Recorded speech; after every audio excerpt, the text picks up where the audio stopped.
High, অনেকেই হয়তো আমাকে চেনো। আর বেসিক্যালি চ্যানেলটা আমার ছোটো মামার। আর এই আজকের ব্লগের দায়িত্বটা কিছুটা ক্যামেরার পার্টেরটা আমি নিয়েছি।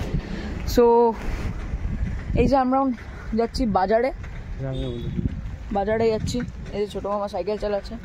সাইকেলটা দেখা, সাইকেলটার অবস্থাটা খুবই খারাপ, একদমই খারাপ। এটা হয় আর কি, না চালাতে চালাতে যেটা হয়। একটা সুন্দর সর্ষে ক্ষেতের ভিউ। আহা, এই শালাগুলো মাঝখান থেকে শালা ঘুরে যাবে না তো এইটাই হচ্ছে যে আমরা এই যে শহরে একটা ব্যস্ত পরিবেশের মধ্যে থাকি, মাঝে মাঝে রিল্যাক্সের জন্য এইসব জায়গাগুলো প্রচণ্ড দরকার হয়। সো চলো আমরা এখন অন দ্য ওয়ে, এখন বেশি কথা বাড়াবো না, কারণ সাইকেলটা যার অবস্থা হচ্ছে তাতে সবারই ভয় লাগছে একটু একটু। চলো তোমাদের বাজারে গিয়ে দেখা হচ্ছে। তো আমরা পৌঁছে গেছি বাজারে। আর এখানকার যেহেতু গ্রামের এলাকা, তো কিছুটা এরকম হয় হাটটা।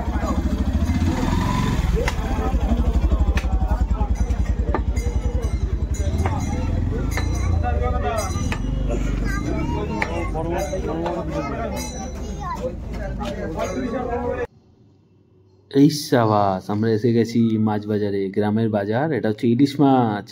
এটা হচ্ছে 350 টাকা কেজি ছিল ওই দিন, খুব দারুণ টেস্ট ছিল।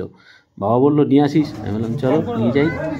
তো এদের ইলিশ মাছ নিলাম আর একটু পাবদা মাছ নিলাম।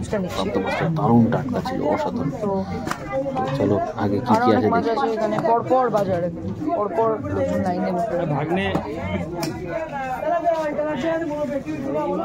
দাদু একটু হাই করে দাও, একটু হাই করে দাও, একটু হাই করে দাও।